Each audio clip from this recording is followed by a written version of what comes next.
Hello Transformers, আজকের episode হচ্ছে পুষ্টি পর্ব 2। আজকে আমরা জানবো খাবার কিভাবে হিসাব করব এবং আজকের ভিডিওটা একটু কঠিন হবে। ওয়েট, বাট আমি একদম ইজি ভাবে আপনাদেরকে বুঝাই দিব। চলো আমি ভিডিও শুরু করি। পুষ্টি পর্ব 2, আজ আমরা জানবো খাবার হিসাব করব কিভাবে। আমরা জেনেছি কার্বোহাইড্রেট ভেঙে ক্যালোরিতে রূপান্তরিত হয় আমাদের শরীরে শক্তি যোগায়। কিন্তু কথা হচ্ছে, আমি যদি সারাদিন কার্বোহাইড্রেট যেমন সরকারি জাতীয় খাবার, ভাত রুটি এসব না খাই, তাহলে কি আমার শরীর শক্তি যোগাবে না? শরীর কি শক্তি পাবে না? পাবে। তখন শরীর যেটা করবে, আমরা যে কার্বোহাইড্রেট যদি না খেয়ে থাকি, যদি ফ্যাট জাতীয় খাবার খেয়ে থাকি, শরীর তখন ফ্যাটকে ক্যালোরিতে রূপান্তরিত করে তারপরে শক্তি নিবে।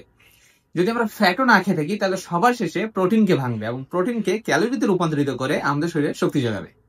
এখন সব থেকে বড় প্রশ্ন আসে, ভাই আমি সারাদিন মনে করেন কিছু খাইলাম না, কোনো খাবার খাবো না, কার্বোহাইড্রেট প্রোটিন ফ্যাট কিছু খাবো না, আমার শরীর চলবে কিভাবে, শরীর শক্তি আসবে কিভাবে? শরীর তখন আসলে আমাদের ফ্যাট কাটে বা ফ্যাট বার্ন করে।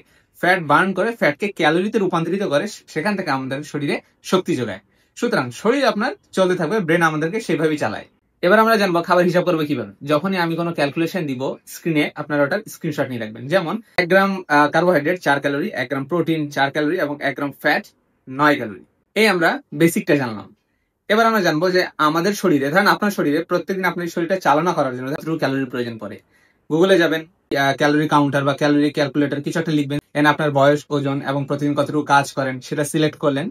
এরপর ডান দিবেন, দেখবেন আপনার কতটুকু ক্যালোরি প্রতিদিন দরকার, এটা চলে আসবে। এই যে আমরা টোটাল ক্যালোরি পেলাম, এটাকে আমাদের ভাগ করতে হবে ব্যালেন্স ডায়েটে, মানে যে খাবারে পর্যাপ্ত পরিমাণে কার্বোহাইড্রেট থাকবে, ফ্যাট থাকবে এবং প্রোটিন থাকবে। এটা ব্যালেন্স ডায়েট মোটামুটি কার্বোহাইড্রেট হয়ে থাকে 50%, প্রোটিন 20% এবং ফ্যাট 30%। সহজ করার জন্য আমি ধরে নিচ্ছি আমার প্রত্যেকদিন 2000 ক্যালোরি দরকার। এই 2000 ক্যালোরির 50% যাবে আমার কার্বোহাইড্রেট এবং 20% দরকার প্রোটিন। এরপরে আসে ফ্যাট, যেটা আমার 30% দরকার, মানে 600 ক্যালোরি।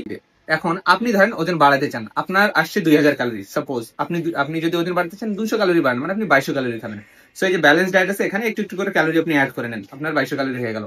আপনি যদি ওজন কমাতে চান, আপনি 1800 ক্যালোরি খান, মানে 200 ক্যালোরি শুধু কম খান। এখন অনেক সময় আমরা বলি যে ভাই ওজন একটু কমছে আর কমে না, বডি লক হয়েছে, কিংবা ওজন বাড়ছে আর বাড়ে না, বডি লক হয়েছে। দেখেন, লক বলে কিছু নেই। আপনার বডি যখন আর শরীর যখন বাড়ছে না, যেমন আমি ধরে নিলাম আমি 2200 ক্যালোরি খাওয়া শুরু করছিলাম, তো আমার একটু বাড়ছিল, 2000 হচ্ছে আমার মেইনটেন্স ক্যালোরি। আমি যদি আরো 200 বাড়াই, এরপর 2400 তে আমাকে যেতেই হবে আমার ওজন বাড়ানোর জন্য। কিংবা আমি ওজন যদি কমাই, যেমন আমি 1800 তে আসছিলাম, আমার একটু ওজন কমে গেছিল, আমি যখন আর একটু ওজন কমাতে চাই, আমার 1600 ক্যালোরি খেতে হবে, মানে আর একটু কম খেতে হবে। মোট কথা, আপনার ওজন বাড়াতে হলে প্রত্যেকদিন আপনার যে খাবারটুকু দরকার শরীর চালানোর জন্য, তার থেকে একটু বেশি খাইতে হবে, যেন ওটা স্টোর হয়ে আপনি একটু গেইন করেন।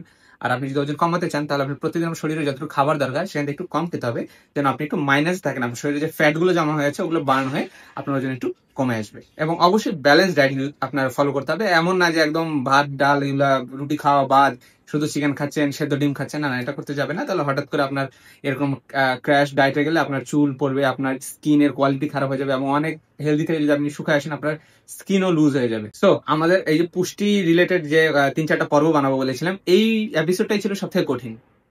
এর আগেরটাও সহজ ছিল, এটা হচ্ছে সব থেকে কঠিন ছিল।